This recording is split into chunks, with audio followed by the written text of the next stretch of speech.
Миленко, од наш слушател Ристе има прашање, дали ќе се попушти во врска со името, дали ќе се стави некоја додатка? Не, може би некоја варијанта на што секаде у свет, на двојно име, на либерално за едните вака, за другите така, слобода на избор на име и така натаму.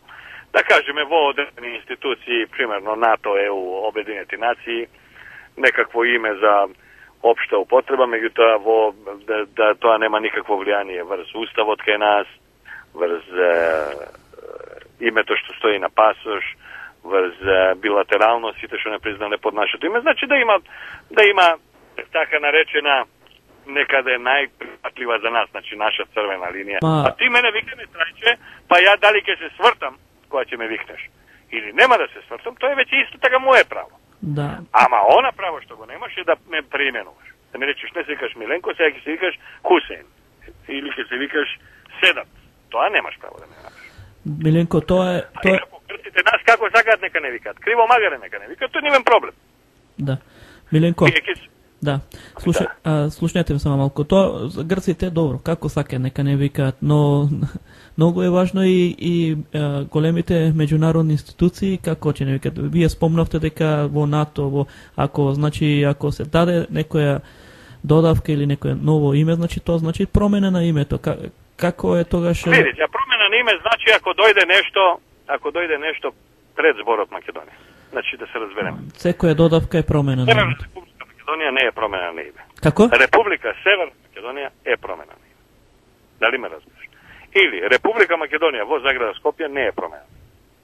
Затоа што нема начин да некој го тоа изврти. Значи тоа е поише локацијски определен. Со тоа што како двојна формула, значи не како само тоа, неко како двојна, дека уставното име.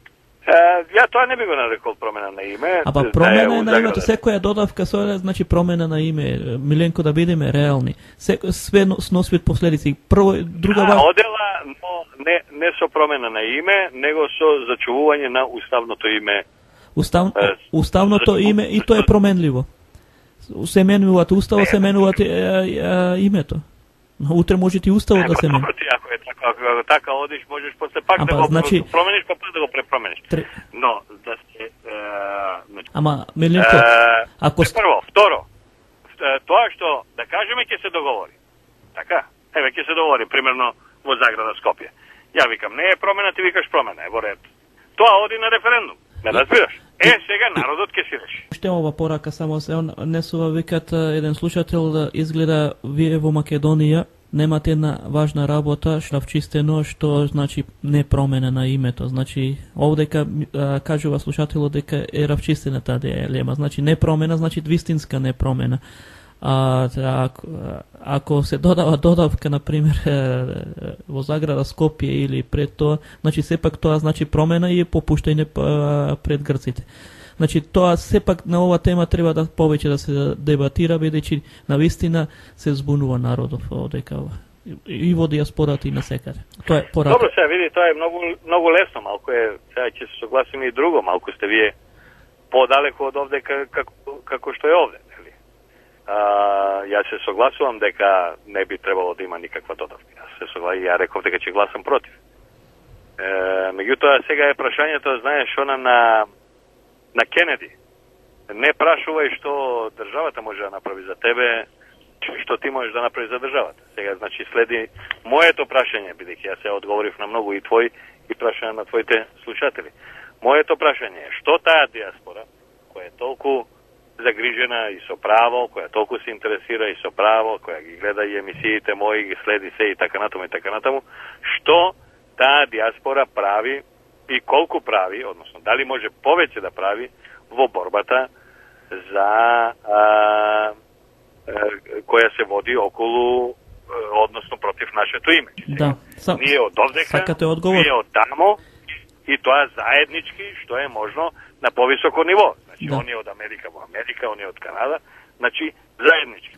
Вака, Миленко, само неколку работи да наброиме. Факт е дека во осамостојувањето диаспората гласа за осамостојување на Македонија, така? Друг факт е дека диаспората веќе 20 години е отфрлена од државата. значи се промена на знаме се направи без диаспората, промена на име БРМ се прифати без диаспората, Охридски договор без диаспората, територијална поделба без диаспората, така, значи 20 години отфрлена на сите нивоа.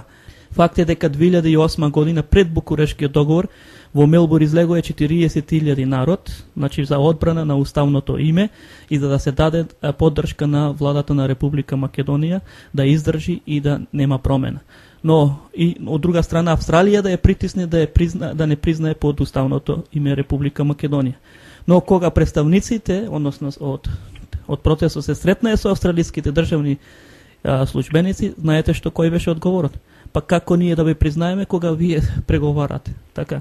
Значи да знаеме ние што сакаме, значи тоа ние го посака. Како можеме ние да ви признаеме? Ние преговаравме, па Америка не призна, така да тоа не е некаков фото. Да, и денес не е во заблуда, значи ние не знаеме. И друга факт е дека 1,5 милиарда влегува од диаспората, излезе факт е дека 150.000 фамилии се ранат од диаспората, таму во Македонија живеат од диаспората. Значи ако се има поголем интерес, ако се вклучи во сите поли на диаспората, значи тоа е факт дека ќе има уште многу повеќе. Мирка Велиновска исто прашање го поставив на таа, вика државата не се плаши, туку се плаши матрицата, што е точно тоа, што се создавала 60 години, на пример, се градела и она вие претходно од самиот почеток што го зборувате, тоа е точно. Но диаспората е тоа да се прекинат преговорите. Ги имаат истиот став како Игор Јанев. Она што е наметнато од 94-та дека тоа ги крши меѓународните конвенции. Значи не може некој да те примора да прифатиш додавка. Значи тоа може институционално да се реши, но никој не сака. Зошто не се сака тоа да се оди по тој пат? Туку одиме со преговори додека јамката сами си ја ставиме. Тоа и самиот Игор Јанев пред 2 недели во интервју го кажа. Со преговорите само си ставаме јамката и што повеќе и повеќе се стега. Значи треба да се прекинат преговорите, не треба никаков референдум да има. Тоа е ставот на диаспората. Зошто диаспората никој не ја слуша? Кои се причини? Можеби државата си има своји стратегии, значи подалеку гледа може од нас, ама сепак треба овие работи да се разјаснат подобро и да се има навистина потврд став кога се работи за татковината, така?